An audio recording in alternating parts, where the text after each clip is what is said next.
یمن میں جو کنگ ہوتے تھے ان کو تبا کہا جاتا تھا، اور جو اس زمانے کا سب سے پہلا کنگ تھا اس کو تبا اول کہتے تھے۔ تبا اول بہت بڑا بادشاہ تھا، مسلمان تو تھا نہیں، ایمان تو لایا نہیں تھا، مگر تبا اول کا پلان یہ تھا کہ اس نے ایک بہت بڑا لشکر بنایا۔ اچھا، اس لشکر میں اس نے پلان یہ کیا کہ اس کے پاس 1,13,000 پیدل چلنے والے تھے اور 1,30,000 کے قریب گھوڑا چلانے والے، گھڑ سوار، horse rider. Try to imagine کتنا بڑا اس کا جلوس تھا، کتنا بڑا لشکر تھا۔ وہ اپنے پورے لشکر کو لے کر اس نے پوری دنیا کو ٹریول کرنے کا پلان کیا۔ اچھا، وہ جس شہر میں جاتا سارے شہر کے لوگ باہر آ جاتے، ڈر بھی جاتے، روب میں بھی آ جاتے کہ اتنا بڑا جلوس لے کر ہی آیا ہے، اس کا استقبال بھی کرتے، اور ہر شہر سے وہ 10 اسکالرز، ان کے 10 علماء اپنے ساتھ لے جاتا۔ اتنا لانگ ٹرپ ہو گیا کہ اس کے پاس 4,000 علماء ہو گئے۔ اب انڈرسٹینڈ کریں کہ کتنے شہروں میں وہ گیا ہوگا، 4,000 علماء جمع ہو گئے۔ اب وہ ٹریول کرتے کرتے کرتے مکہ پاک پہنچا۔ اچھا، مکے جب وہ انٹر ہوا تو مکے کے لوگوں نے کوئی اس کو رسپیکٹ نہیں دی، کوئی اس کا استقبال نہیں کیا، اور کوئی جناب اس کا کوئی روب بھی نہیں پڑا۔ تو اس نے اپنے وزیروں کو بلایا کہ یہ کیسے لوگ ہیں، یہ شہر کیسا شہر ہے، نوبڈی کوئی استقبال بھی نہیں ہوا، کوئی ہمارا روب بھی نہیں ہے، کوئی دبدبہ بھی نہیں ہے، ٹیک کیئر بھی نہیں کیا انہوں نے ہمیں۔ تو اس کے وزیروں نے بتایا کہ بات یہ ہے کہ یہ مکے والے جو ہے نا، ان کے پاس ایک بہت کمال کی عمارت ہے جس کو یہ کعبہ کہتے ہیں، اور یہ کعبے کا طواف کرتے ہیں۔ کعبے میں انہوں نے بت رکھے ہوئے ہیں۔ آپ کو یاد ہوگا کہ نبی پاک کی آمد سے پہلے کعبے میں تو بت تھے، تو یہ کعبے کی رسپیکٹ کرتے ہیں، باقی کسی کو گھاس واس نہیں ڈالتے۔ تو بڑا کر رو فر والا کنگ تھا، اتنا بڑا لشکر تھا، اس نے کہتا اچھا ایسی بات ہے تو میں کعبے کو ہی گرا دیتا ہوں، کعبہ ہی ڈیمولش ہو جائے گا تو یہ کس کا طواف کریں گے، پھر یہ سب میرے پاس آ جائیں گے۔ اس نے ابھی پلاننگ کی، صرف سوچا، رات اس کے سر میں سیویئر پین شروع ہو گیا، خطرناک قسم کا درد سر۔ اس کی آنکھوں سے، اس کے کان سے اور اس کے ناک سے پانی نکلنے لگا، اور وہ اتنا بدبودار پانی تھا کہ کوئی قریب بھی نہ بیٹھ سکے، اتنا پریشان۔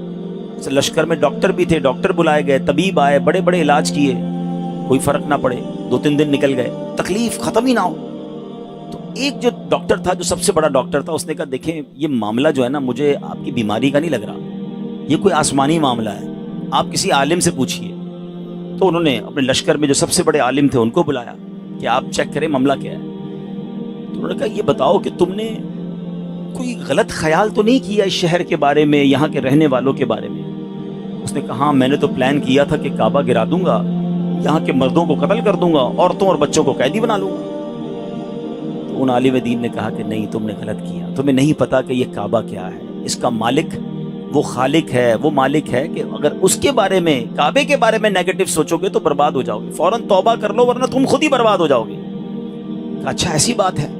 تبا نے توبہ کر لی، جیسے ہی توبہ کی تو اس کا سارا درد ختم ہو گیا، وہ فریش ہو گیا، اس کی طبیعت ٹھیک ہو گئی۔ تو اب اس نے دین ابراہیمی اختیار کر لیا، اللہ پر ایمان لایا، اور اس زمانے میں حضرت ابراہیم کا دین چل رہا تھا، ابھی نبی پاک تو آئے نہیں تھے، اس نے دین ابراہیمی ایکسیپٹ کیا اور اس نے اللہ پر ایمان لیا۔ اچھا، اب وہاں سے پھر لشکر آگے چلا، اور چلتے چلتے چلتے ایک ایسی بستی میں پہنچا جہاں کھجور کے درخت تھے، بڑی خوشگوار وادی تھی، اور وہاں انہوں نے پڑاؤ ڈالا۔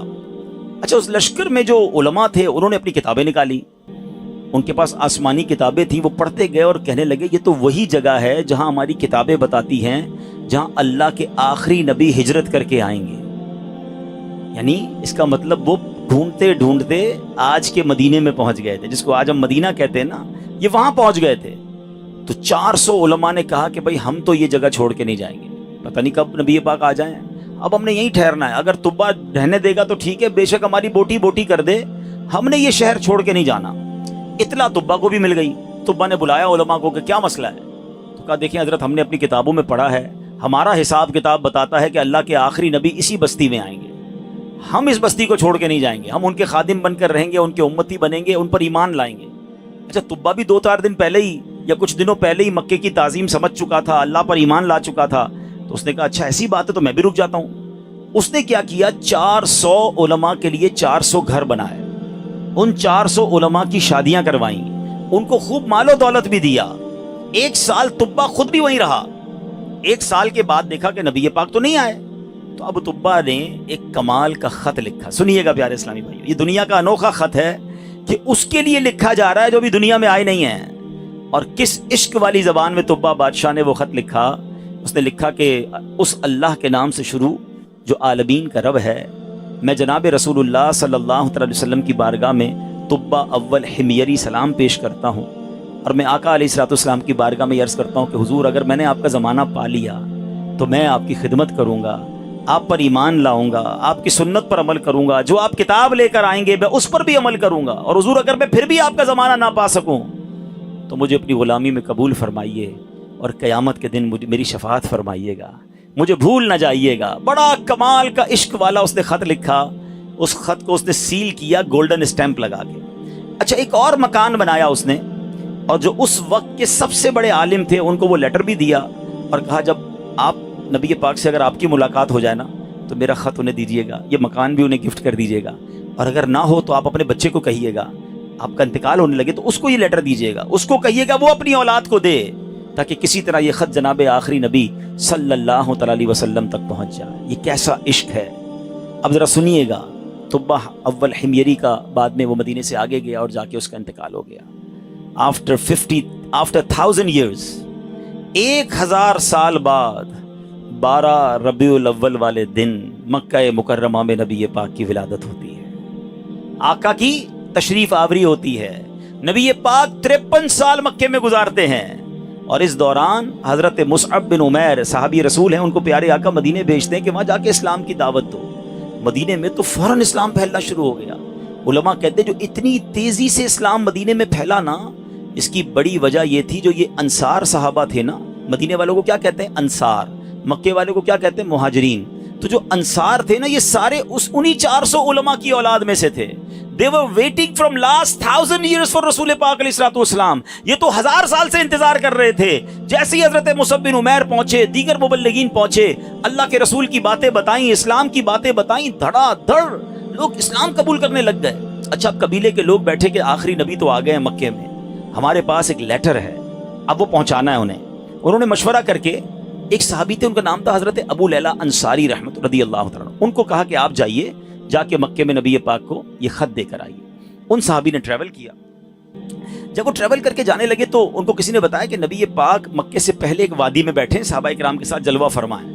اچھا، انہوں نے نبی پاک کو نہیں دیکھا، نبی پاک نے انہیں نہیں دیکھا. سوشل میڈیا کا زمانہ تو تھا نہیں نا کہ کسی طریقے سے دیکھ لیتے.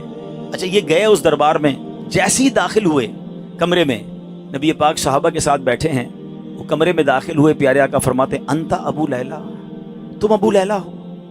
وہ شاکڈ ہو گئے کہ میرا نام کیسے ان کو پتہ چل گیا. جی یا رسول اللہ، میرا نام ہی ابو لیلہ ہے. فرمایا تمہارے پاس میری ایک امانت ہوگی، مجھے وہ خط دے دو. ایک بار اور حیران ہو گئے کہ رسول اللہ صلی اللہ علیہ وسلم کو میں نے بتایا نہیں، پہلے ہی ان کو پتا ہے. نبی پاک نے وہ خط لیا، سیدنا ابو بکر صدیق کو وہ خط دیا اور کہا ہے ابو بکر پڑھو. اب بھرے دربار میں وہ عشق والا خط پڑھا گیا. طبا اول حمیری کا وہ عشق کی جو لیٹر تھا وہ پڑھ کر سنایا گیا کہ حضور میں آپ کا امتی، میں آپ کا غلام، مجھے قیامت کے دن بھولیے گا نہیں. اگر آپ کا زمانہ پایا تو آپ کی خدمت کروں گا، زمانہ نہ پا سکا تو پھر بھی میں آپ کا غلام ہوں. اللہ اکبر. نبی پاک نے بھی خط سنا نا تو پتہ کیا فرمایا؟ مرحباً اخ الصالح، مرحباً اخ الصالح، میرے نیک بھائی کو مرحبا ہو، نیک بھائی کو مرحبا ہو. پیارے آقا علیہ الصلوۃ والسلام نے اس بادشاہ کو نیک بھائی کہہ کر پکارا. اچھا، اب ابو لیلہ انصاری تو حیران پریشان. نبی پاک پر کلمہ پڑھا، مسلمان ہوئے کہ ان کو مجھ سے پہلے پتا ہے کہ یہ میرے دل میں کیا ہے اور میں کیا لے کر آیا ہوں. واپس گئے، اپنے شہر والوں کو بتایا کہ بھائی میں تو ان سے مل کر آیا ہوں جو تو غیب کی خبریں دیتے ہیں. اچھا، بہرحال اب نبی پاک نے مکے سے مدینے سفر اختیار کیا. اچھا، مدینے والوں کو انتظار تو بڑا تھا کہ پیارے آقا مدینے آئیں گے. اچھا، نارملی 7 days کا ٹریول ہوتا تھا.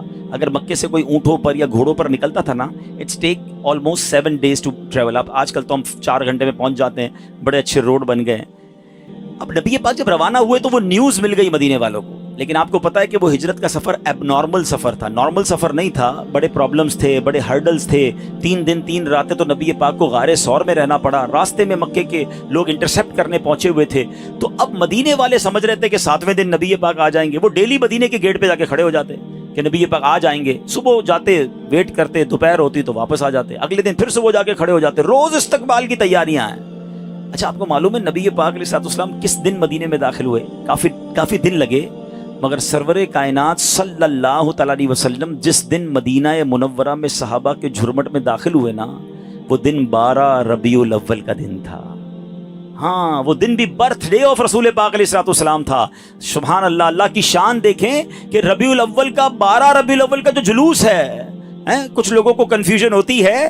اللہ اکبر، میرے آقا جو مدینے میں داخل ہوئے تو صحابہ بھی ہیں اور خود پیارے آقا بھی ہیں، بلکہ ایک صحابی کہتے ہیں حضور بغیر پرچم کے کیسے داخل ہوں گے؟ آپ جا رہے ہیں تو شان و شوکت کے ساتھ داخل ہونا ہے۔ اپنا امامہ اتارا، تلوار پہ لگایا، اسے پرچم بنایا، اور جب مدینے میں داخل ہوئے تو ہر طرف سے صدائیں ہیں مرحبا یا رسول اللہ۔ بچیاں تیار ہو کر آئی ہیں، بچے تیار ہو کر آئے ہیں۔ عرب کے لوگوں کا دستور تھا جب کوئی بڑا ایونٹ ہوتا تھا وہ اپنا مخصوص لباس پہنتے تھے، اپنی تلواریں لگاتے تھے، بلکہ اب بھی اگر آپ دیکھیں ان کے تہواروں میں ان کے لباس الگ ہوتے ہیں۔ وہ سب اپنے اس لیول کے لباس پہن کر کھڑے تھے کیونکہ آج ان کے لیے عید کا دن تھا۔ اور سبحان اللہ، اس وقت بنو نجار کی بچیوں نے سرور کائنات صلی اللہ تعالی علیہ وسلم کا جو استقبال کیا، جس نغمے کو گنگنا کر، جس نعت کو پڑھ کر انہوں نے استقبال کیا، آج بھی مکے مدینے چلے جائیں، کیسٹ کی دکانوں پر جائیں، بلکہ دنیا کے کسی کونے میں جائیں، یہ نعت عربی ہوں، عجمی ہوں، افریقن ہوں یا امریکن ہوں، سرکار کی یہ نعت دنیا بھر میں پڑھی جاتی ہے۔ اور وہ ان بچیوں نے یہ نعت پڑھی تھی جو آج سیرت کی کتابوں میں بھی لکھی ہیں۔ اور انہوں نے استقبال کیسے کیا تھا؟ وہ الفاظ کیا تھے؟ وہ الفاظ تھے طلع البدر علینا من ثنیات الوداع وجب شکر علینا ما دعا للہ دا۔ کیا کہتی ہیں ہم پر؟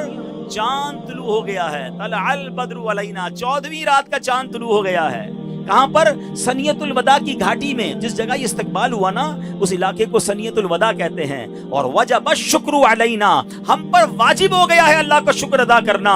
ما دعا للہ دعا، جب تک لوگ اللہ کے لیے دعوت دیتے رہیں گے، یعنی قیامت تک ہم پر اب یہ شکر اللہ کا واجب ہو گیا کہ نبی پاک ہمارے مدینے آ گئے۔ آپ کو پتا ہے مدینے کے رنگ کیسے بدلا، مدینے کی تقدیر کیسے بدلی؟ مدینہ پہلے یثرب کہلاتا تھا، وہاں کی آب و ہوا میں بیماریاں تھیں، جو جاتا بیمار ہو جاتا تھا۔ اللہ اکبر، مصطفیٰ کریم کے قدم تو کیا لگے، مدینے کے غبار میں بھی شفا ہو گیا ہے۔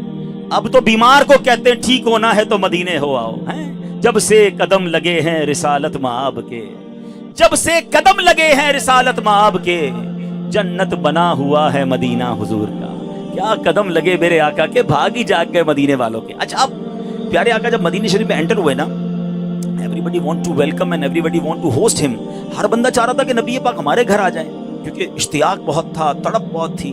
تو نبی پاک نے فرمایا کہ میری جو اونٹنی ہے نا یہ اللہ کے حکم سے بندھی ہوئی ہے، یہ جدھر جا کے رکے گی ادھر جا کر ہی میں نے رہنا ہے۔ اچھا اب ذرا تصور کیجئے، امیجن کیجئے کہ وہ اونٹنی مدینے کی گلیوں میں گھوم رہی ہوگی اور ہر صحابی یہ امیجن کر رہا ہو کاش میرے دروازے پر رک جائے، کاش میرے دروازے پر رک جائے، مگر بھاگ کس کے جاگے؟